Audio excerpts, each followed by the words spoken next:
Good afternoon, everybody. It's Nick from Beer and Broadband. I am still at Mountain Connect and still drinking beer. So by the end of this day, it'll be at least maybe, I don't know, a whole case of beer done through these episodes. But I'm super excited to have some guests on today to talk about women in technology.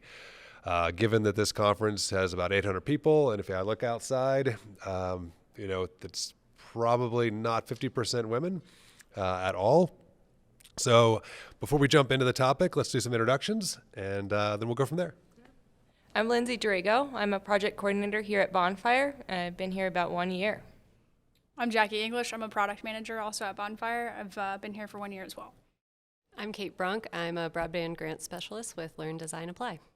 All right, ladies, thank you so much for being here. So actually, it's an interesting comment. You said you're both here a year. So how long have each of you been in technology, in this broadband space? I can say I'm brand new to the industry. Bonfire is my first telecom position I've ever had. I come from an electrical background. And shocking. I know. I made the change actually because women in the industry in electrical was a little more rough. So I decided to make a switch and see if another industry was a little more easy on accepting. Yeah, I've been in telecom for about 1 year as well, and before that I worked in strict software, and so I was product manager, B2G, software company, SaaS, whole thing as well. I've only been with LDA since April, and before that my entire background is in nonprofit work. So very, very female-dominated in the nonprofit world, different perspective for sure. So what do you guys think, given you're all relatively new to this arena? What are your observations at coming to an event like this about just women in tech? Like, what do you see, or what do you don't see? I mean, I think, like you said, you don't see as many women, particularly. I'd personally say, like, women of color. At least, if there are women, it's usually white women, and so I think that's what you don't see. But I do think I've seen at least glimpses of trying to change that. So there's a bright side for sure, I'd say, and a hope that I have is, being able to have this kind of conversation and push that so that you do end up seeing those changes in what I hope to be a relatively short amount of time. Fast like broadband, right? Indeed. Yeah, I agree. Like, it's very heavily white women, the women that you do see. But I've been struck by, like, it seems like there's an age gap. So there's like a handful of older women. And then it seems like there is a bigger group of younger women here, I would say in 20s, 30s. And like the in-between, I haven't seen that many more. And I'm making big assumptions on how old people are for sure. But it just doesn't seem like there's really diverse age range within the women who are here. Definitely not racially diverse at all. And then I just think gender representation at all, like we're just talking about like men and women, it doesn't seem like there are too many people who are like maybe gender fluid or non-binary. That doesn't seem, I don't think I've seen that represented on any panel at all. And I do hear a lot of people talking about how do we diversify the workforce, right? And when we think about some of the grants coming up or existing grants that ISPs are going for, having a diverse workforce plan is part of the requirement for the applications. And so people are talking about it a lot, but it's not reflecting, right? So it's like, okay, what is the work that everybody needs to be doing right now to make that shift happen and make it happen broadband fast? Yeah, I think it's interesting. Earlier we were talking to some folks about diversity, and they were defining what it is. And you think about the comment was diversity can be anything, right? I mean, you could have his comment was if you have an all African American team, well, having a white person would be diverse. Same thing if you have all a bunch of old people, and you have nobody young, and that's diverse, right? So I mean, diversity can be a lot of things, but I think you're right that at the end of the day, in order to make all this better, we need more representation and more engagement. So I guess let me ask you this from we talked about the show, obviously, but just in technology in general, in broadband, like, do you see chances for, like, I guess, more women and to be and play different roles within technology, specifically in broadband?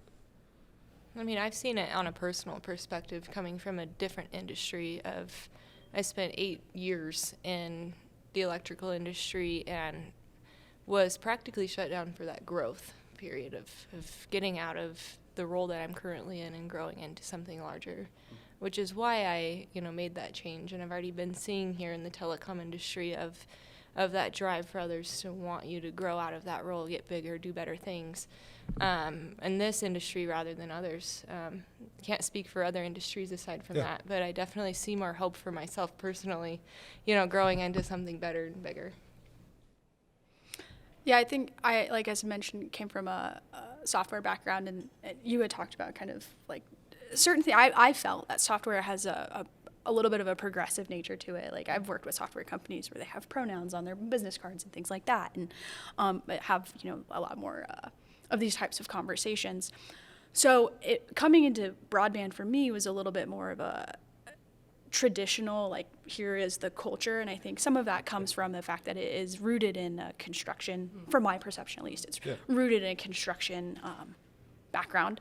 So the progressive nature was more for me in a kind of a software experience. Coming over here, I do think though, like you had mentioned, that if you can find places where I think women can add a lot of value in the broadband picture is things like I really enjoy being able to come to the table with a different perspective on how we can reach customers.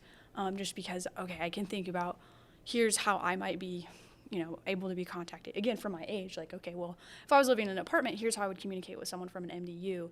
And multi-dwelling unit for any non-super broadband listeners. So if you're living in an apartment, the way that you interact with the internet is going to be very different than someone who is in a single-family home with 2 kids, things like that. You're, kind of, I'm the dad buying the internet because I'm going to pretend I'm a tech expert, kind of a thing, So I think that that's really something that was really enjoying to me is that I'm able to say, hey, here's a different way that I would think about this because of my age, because of the way that I am a woman, and here's how I would think about this kind of a thing. And I think there's a lot more of that can happen and will continue to happen in a variety of different, jobs in broadband.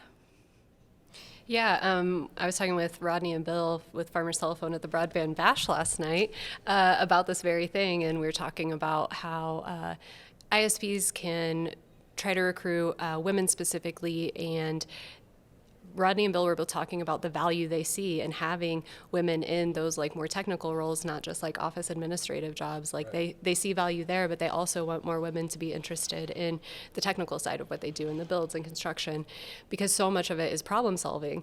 And one of the things Rodney said is like, you just have to be so observant to figure out where are problems happening. And what do? Women are like really skilled at being observant because of the way we're socialized and the way we just operate in our society. And so they're like, so it just makes so much sense. So like, why are women not coming? And like, we need to have more recruitment efforts and all of that. And I agree with all of that. But one of the things I pointed out was when I was a teenager, actually in college, my summer job was with the local Cass Communications in Central Illinois. Local telecom, similar to Farmers, been operating in the community for over 100 years. And I was really interested in the technical side of things and maybe doing like some of the construction projects and learning that side when I was there. But my role was an office administrative role, and it was like very rigidly that. They didn't really even consider recruiting women like temp workers, summer workers for those positions because it is so heavily construction. And there's an assumption that, well, women just don't even have the basics in terms of like what tools are called or the basics of construction, whatever. I took 4 years of construction in high school and I really love those things. So I did have an advantage. But like, yeah, I live in a community where we have a women's training center to just help women who are adults now. Lots of them are single moms. They need to do basic home repair and they don't know the tools to use for that. And that can be so empowering. And so I think there is an opportunity to shift the culture. But we also have to think about how we are allowing girls to learn some of those basics that we just maybe force boys into or assume that they will learn that girls don't, because it almost starts there, right? And you see it as not accessible. What do you think that, and again, obviously I get the irony of a white man asking these questions, but I was raised by a liberal feminist, so I feel like I have a little bit of perspective. I think, what do you think white men, any men, like men in leadership positions or in technology and broadband, what should we be doing to try to have that different perspective, to gain that different perspective. Because I honestly don't believe it sometimes it's intentional. I don't think people are malicious about like, oh, I don't want this woman's opinion, or I don't want this, somebody else, a different opinion about something. I think it isn't, like, they're not trying to be that way all the time. Some people probably are, but so what would you tell me? What would you tell me? What would you tell another leader? What should we be doing? What should we be asking? You can be blunt. It's beer and broadband. You can. There's no hold bars. One way that generally women get excluded are just the topics on the side that get discussed. It's always about sports. It's always about, something that me personally I don't relate to all the time. So it kind of pushes me into a corner sometimes of maybe opening up a topic that everyone can kind of, if you read the room, you're like, oh, she might not, be a part of that conversation. Let's, find something that we can all mutually do and kind of conversate as a group. Yeah. I think that's a great one. One that immediately came to mind for me as well is having conversations, like you were mentioning, about what career growth can look like. Mm-hmm. I think particularly having, if you're asking like from a male's perspective, like having an advocate that says, oh, hey, I saw her do this thing. She's clearly excelling here. And having if those side conversations happen, right? Knowing that you have, I'm not always going to be there for whatever reason. And so if I know that there's an advocate about my professional career, and then knowing that conversation actually matters, right? Where it's like, okay, hey, there's a plan, there's an advocate, there's someone who can help me rise through the ranks. Because I think the reason I thought about that and brought that up is that oftentimes I observe that women are in positions where it's an administrative, our company might have close to 50-50 percentage, but the pay disparity is very different because there's a lot of men at the top, whereas women are kind of in the bottom. And that's how, yes, overall the company has about 50-50 kind of gender spread, but the pay equity is very different. And so talking about how women can elevate their career can have, I think, a better impact on the gender disparity at all levels, instead of just saying, okay, hey, there's a lot of women here, but they're on the lower end of our pay scale, they're on the lower end of all the salaries that we give out throughout a company, things like that. That's good feedback. I think there are a couple things. One thing that I've really valued of male coworkers that I've worked with, or just like my friends who are men, is asking me, like, what would feel supportive to me, right? So like if you're having those conversations and you see, she's not really ever participating in those like social or side conversations, just like have a one-on-one and be like, oh, like what would be interesting for me to like shift a conversation to, or what would feel supportive that you feel like you could contribute, or that you would be accepted. Because I think when we think about equity, I don't think it's just the responsibility of men or women necessarily, but I think men do hold a lot more power in a lot of these situations, right? And as women, even if it's a perspective or an illusion, even if all the men in the room are like strong feminists and want us to participate, right? If we don't know that or don't feel that, we can get in our heads of like, oh, they're not gonna accept what I say, or they're just gonna push back on it, or I don't really have anything I can contribute, right? Even if the men in the room don't have that perspective. And to me, it's on the men in the room to figure out how to bring us in. I guess that's a question, yeah. Like who is accountable? Is it the man to ask the woman to say, hey, pull you in, or is it on both sides for the women to say, like, hey, I mean, you're saying I'm not interested in sports, like me either, by the way. I couldn't tell you jack about, I don't know shit about any of the sports except like soccer or biking. But is there any accountability on the woman's side too to say, hey, this is not a topic, but let me introduce a topic? Or are you saying like, hey, it's really because maybe the position power, it's more on the obligation to the man? From my perspective, I look at it very similarly to the way I look at my role in pushing back against white supremacy and making sure people of color are actually included in spaces and feel like they have equity in the work that I'm doing and the ways in which I can use my privilege to bring them in and make space for them.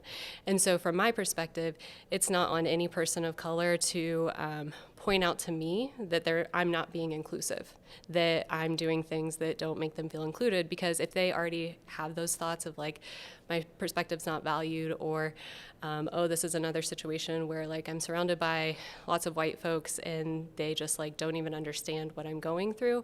I don't think it's on them to like bring my awareness to that. That's my role and responsibility. That being said, like I have amazing former coworkers of color who have, like I've built that relationship. I've created that sense of trust. They can point those things out because they know that I'm actually going to listen and be open to it, right? But I think that's my role. That's my responsibility with the privilege I have, and that's really the role I see for men in our society. Not every situation that we have in the workplace or just generally do men have all of the power or more power. Like it's not that black and white, right? There's a lot of gray. But a lot of the times they do. And I do think it is on men to figure out, like, just have more awareness and be more engaged and just talk to the women in your life or who you're working with to just see what their perspective is. If you are genuinely curious, you will find women who don't need that and don't want you to do it, right? Mm-hmm. And that's fine. But you will also make space, even if a woman's like, oh, no, you don't need to do anything. But you've set, like, you've set the foundation, right? And so, like, if that situation does come up in another situation, they know they can come to you and say, like, hey, in this work meeting, like, I feel like this dynamic happened. Like, what was it from your perspective? And I would really like to have an opportunity to talk more in these meetings, but I'm not sure how to do it. What do you think? Like, you know what I mean? Yeah. Like, and then you can actually be somebody who's supportive in a very genuine, authentic way, where it doesn't just feel like, oh, somebody's playing the gender card, or like, oh, we're going to go above and beyond and make a big deal about bringing a woman into the conversation, because that is not being inclusive at all. No. Yeah. Well, it's not authentic. Then it's if you're just checking a box, then you're not going to get a good result. Right. What about you guys? Do you think, I mean, let's tie a little bit back to broadband and technology, right? So a lot of the decisions that are going to be made in the next year, 2 years, 3 years, 4 years in technology are going to dictate the path for a lot of things, right? If your voice is in the room, the image and what will happen will be pretty drastically different, right? I think we can agree with that, right? That it's and if we're not doing that, then how networks are set up, how communities are engaged, how companies hire people, it's going to be very different. What else should we be doing?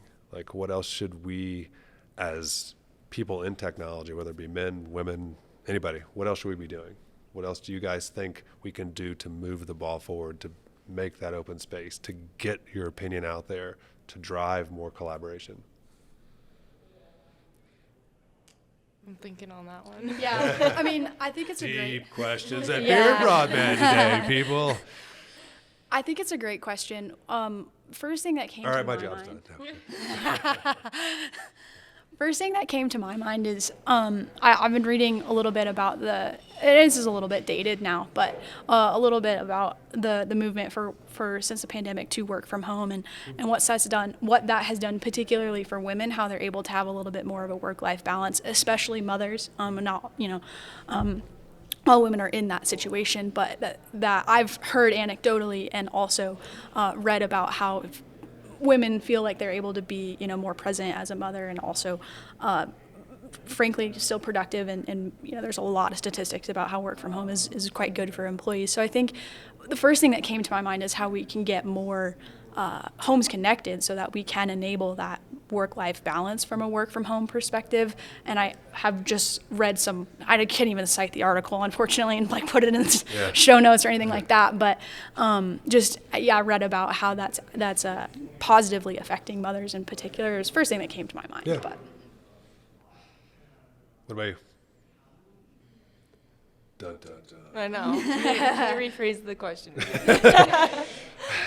Would the court please refrain? No, just like what are the other things we can do, right? I mean, I'll give you an example. So my team, and so I'm in marketing, but I work with a lot of women, and one of the issues that I think men struggle with is because men by their very nature are more confrontational, and we don't have an issue with conflict. I mean, most people, we're a little bit more, I think, easy to be direct and create a conflict situation, where my experience is, and with my team too, they're less open. And I mean, even I think if we make space, like I think by the very nature, women sometimes are less apt to drive conflict. But conflict sometimes is required to have collaboration, or sometimes collaboration can be construed as conflict, right? So I guess the question is, what can we do? Because we know how important the collaboration is for broadband and for technology. What can we do to try to bridge that gap? I mean, one thing for me that I've kind of discovered is, and I was talking about this outside just earlier, was the lack of training in the industry from the beginning. Yeah. There's, you see, if you look back in high school, there's a lot of those programs that are offered for nursing school as a senior in high school that, build you to that confidence in that role so that when you get there, you can succeed and you know what you're talking about and the lingo and all of that. And so I think that would kind of help with, the training aspect of things and making sure that women are included in those trainings, making sure that they're confident in what we're doing here, and just kind of building them up on that mental side of things to make sure that we can stand up to those confident men in this industry of just, feeling just as confident and equal as they are. Yeah, and for the record, I think we can all agree that just because you're confident doesn't mean you're right. Right. There's a lot of people that are confident that are not right. So This actually reminded me of something Field said on the diversity and inclusion panel around training. And to me, it is training, but it's also thinking about like, oh, I've identified this. My team is mostly women, and they seem like conflict averse. So how do we get a really great conflict resolution trainer to come in? Because sometimes women don't feel like they have the appropriate conflict resolution skills, or that the men who they might be having that conflict with are going to play by the same rules, right? And so having a level set of like, in our company, on our team, this is our culture for conflict resolution, and everybody's on the same page about like what the process is going to look like to follow, and like everybody does conflict resolution in their own way, and even if you have a model or a process, you're going to adapt it, right? Sure. 100% fine. But I think just even setting those expectations and having really clear, explicit, like this is what we want to do, and this is the value of resolving conflict on our team. It doesn't have to feel personal. It doesn't have to feel like an attack. And this is what it looks like for us is really important. It also brings teams together, and I think community building and team building is something people will say like, oh, well, we did a team building thing, but they didn't do it very intentionally. And so then like the existing like groups or cliques within the organization or team, maybe those bonds got strengthened, but the bonds with other people who they don't interact with didn't. And so I think being more intentional around that can also help with conflict, right? Because if you have more trust with one another, you're definitely going to be able to either take criticism or give criticism more openly. And if I could just tie some things together, I was thinking about trust as well. Like that's something that stood out to me, particularly when it relates to conflict resolution. Is like I find you can always get there easier when you know there's a foundation of trust, and so there's that's always for me easier to get to if I'm talking with a man that I know that there's like you said, I know how we're gonna talk. I know that there's an equal respect there. I find myself sometimes less willing to say something I would have said when I don't have that, I know that there's not a foundation of trust, either just because they're a stranger or I don't know them as well or something like that. So I think that foundation of trust or they're just a jerk. Yeah, that happens. But, I think that foundation of trust is critical. And I find that I build that by being in on those side conversations where it's like, oh, I get to know you as a human instead of just as someone who, you're my boss or you work next to me or a coworker, whatever it is. And, okay, hey, we're all humans. You recognize that. Yes, I'm a woman, but I also love to talk about Rockies baseball. So I do like to be on the sports conversations, but whatever it is. And so that kind of humanizing element, I think, does help for me build that trust and then help with that conflict resolution. All right. Well, very insightful commentary. I think this is helpful for me. Like I said, I have worked with a lot of women, married a long time, but I always find myself that, it is a different perspective. No matter, I think you hit the nail on the head. Like at the end of the day, we have a certain nature a way we think, and it is different. And that could be, again, that's not just men and women. That's all diverse people, diversity in people, age. But so I think, learning and being open-minded about it, I think, is the key to all this, and especially in technology. And I thank you guys for giving your insight. And let's cheers to a much more open and honest conversation in the future. Yes. Cheers.